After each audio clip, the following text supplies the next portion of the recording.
Assalamualaikum warahmatullahi wabarakatuh.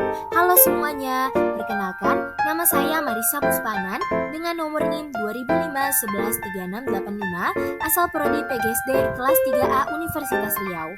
Terima kasih karena telah mampir untuk menyaksikan video saya mengenai sejarah perkembangan kurikulum dari masa ke masa.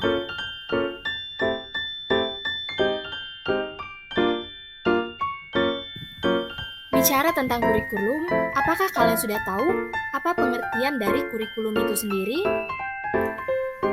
Kurikulum itu adalah perangkat mata pelajaran dan program pendidikan yang berisi rancangan pelajaran. Kurikulum bertujuan untuk mengarahkan pendidikan agar dapat mencapai tujuan utamanya. Lalu, mengapa kurikulum selalu mengalami perubahan? Perubahan pada kurikulum terjadi karena kurikulum yang telah ada sebelumnya masih memiliki banyak kekurangan yang harus segera diperbaiki. Karena jika kurikulum tidak mengalami perubahan dan juga tidak mengikuti perkembangan yang ada, maka sistem pendidikan di Indonesia hanya akan menghasilkan siswa yang memiliki pengetahuan terbatas dalam menghadapi perubahan yang ada.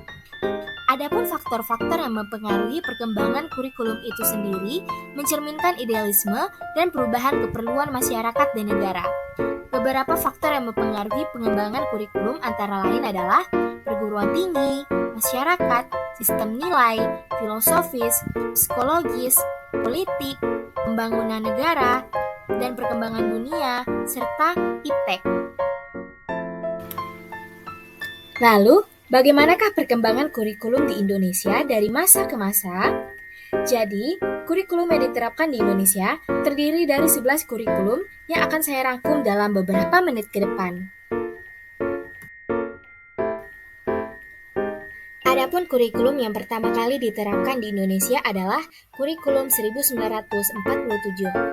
Kurikulum ini diberi nama dengan Rencana Pelajaran 1947. Pada saat itu, kurikulum di Indonesia masih dipengaruhi oleh sistem pendidikan kolonial Belanda dan Jepang, sehingga hanya melanjutkan apa yang digunakan sebelumnya. Kurikulum ini dapat dilihat sebagai pengganti sistem pendidikan kolonial Belanda, karena suasana kehidupan berbangsa pada saat itu masih dalam semangat perjuangan kemerdekaan, sehingga ditujukan untuk membentuk karakter bangsa Indonesia yang merdeka dan berdaulat, serta sejajar dengan bangsa-bangsa lainnya. Adapun kurikulum yang kedua adalah kurikulum 1952. Pada tahun 1952, kurikulum di Indonesia mengalami penyempurnaan dari kurikulum yang sebelumnya. Kurikulum ini diberi nama dengan Rencana Pelajaran Terurai 1952. Kurikulum ini telah menghasilkan sistem pendidikan nasional. Ciri yang paling menonjol dan khas dari kurikulum 1952 adalah setiap rencana pelajaran harus memperhatikan isi pengajaran yang berkaitan dengan kejadian di kehidupan sehari-hari.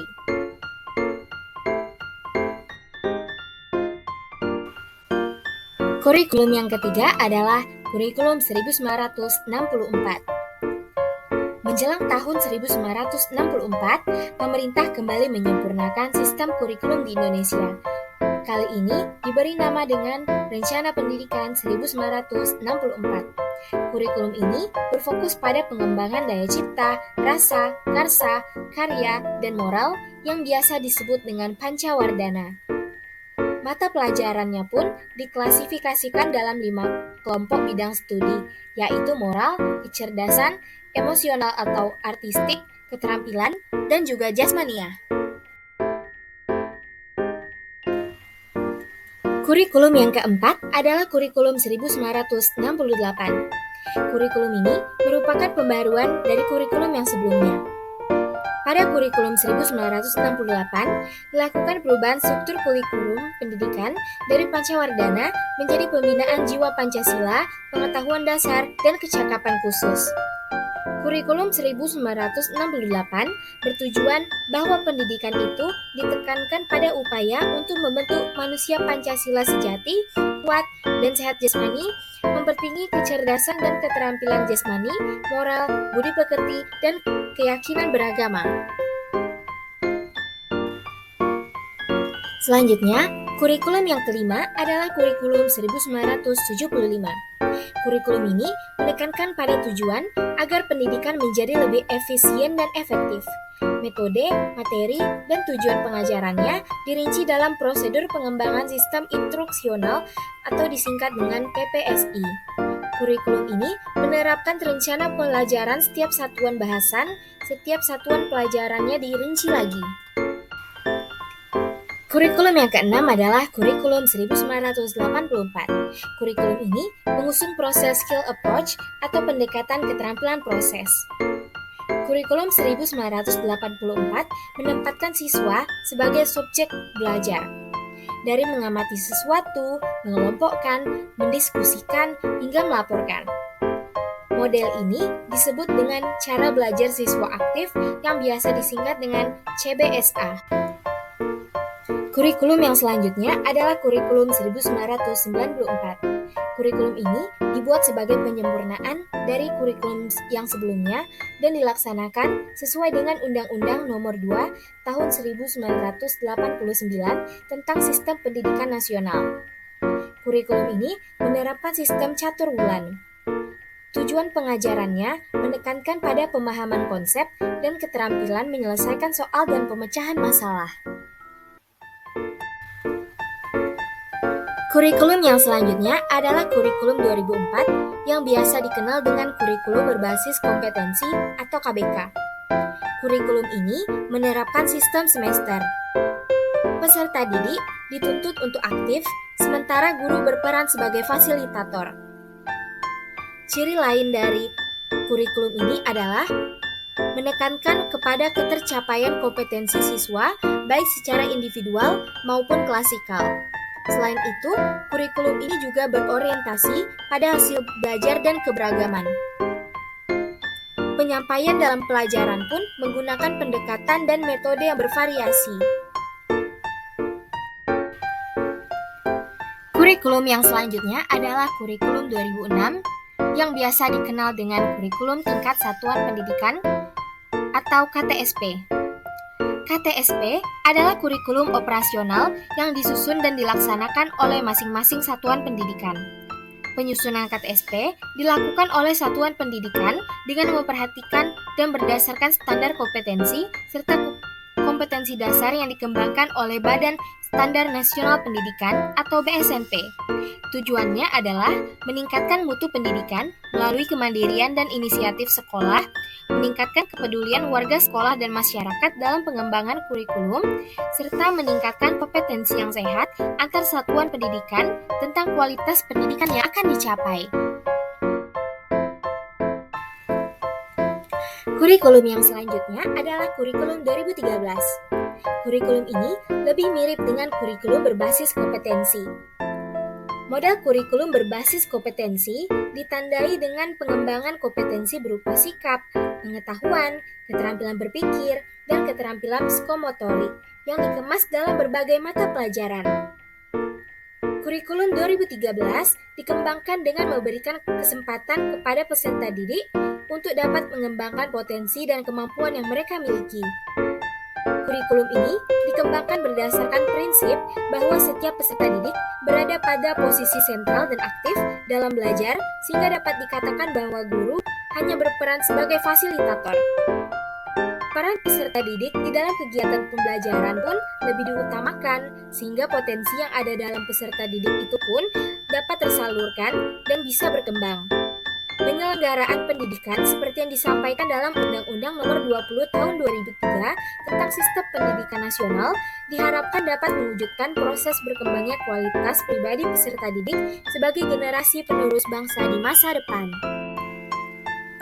Kurikulum yang terakhir atau yang kita terapkan pada saat ini adalah kurikulum Merdeka Belajar. Kurikulum Merdeka Belajar meneruskan proses peningkatan kualitas pembelajaran yang telah diinisiasi kurikulum-kurikulum sebelumnya.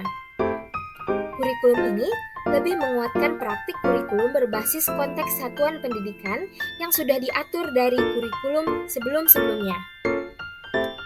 Selain itu, kurikulum ini juga melakukan penguatan literasi dan numerasi yang efektif dan menyeluruh di semua mata pelajaran. Literasi dan numerasi adalah kompetensi dasar yang akan diperkuat serta memperkuat kompetensi lain yang dibangun di semua mata pelajaran. Adapun ciri-ciri dari kurikulum Merdeka Belajar adalah kurikulum ini berbasis kompetensi, di mana pengetahuan, keterampilan, dan sikap dirangkaikan sebagai satu kesatuan proses yang berkelanjutan. Lalu, kurikulum Merdeka Belajar bersifat fleksibel. Selanjutnya, kurikulum Merdeka Belajar berorientasi pada pembentukan dan penguatan karakter berdasarkan kerangka profil pelajar Pancasila. Ciri yang terakhir adalah pada jenjang sekolah dasar terjadi perubahan mata pelajaran, salah satunya adalah IPA dan IPS digabung menjadi IPAS atau Ilmu Pengetahuan Alam dan Sosial.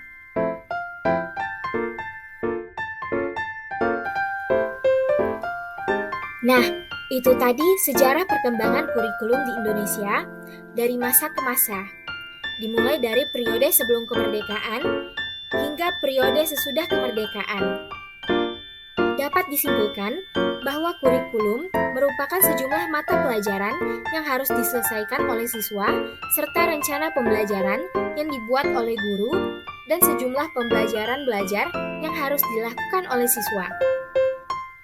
Sejarah perkembangan kurikulum di Indonesia mengalami dua periode, yaitu periode sebelum kemerdekaan, yaitu pada masa penjajahan. Periode yang kedua adalah periode sesudah kemerdekaan. Dalam perjalanannya, kurikulum pendidikan nasional telah mengalami perubahan, yaitu pada tahun 1947, 1952, 1964, 1968, 1975, 1984, 1994, 2004, 2006, kurikulum 2013, dan hingga kini adalah kurikulum Merdeka Belajar.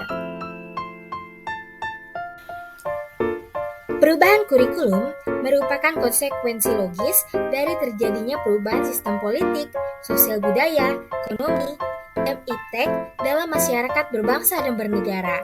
Sebab, kurikulum sebagai seperangkat rencana pendidikan perlu dikembangkan secara dinamis sesuai dengan tuntutan dan perubahan yang terjadi di masyarakat. Semua kurikulum nasional dirancang berdasarkan landasan yang sama, yaitu Pancasila dan juga Undang-Undang Dasar 1945. Perbedaannya terletak pada penekanan pokok dari tujuan pendidikan serta pendekatan dalam merealisasikannya. Baiklah, itu tadi penjelasan dari saya mengenai sejarah perkembangan kurikulum pendidikan di Indonesia. Terima kasih karena telah menyaksikan video ini. Semoga video ini bermanfaat untuk kita semua. Saya Marisa Puspanan, pamit undur diri. Wabillahi taufiq wal hidayah. Wassalamualaikum warahmatullahi wabarakatuh. Terima kasih banyak.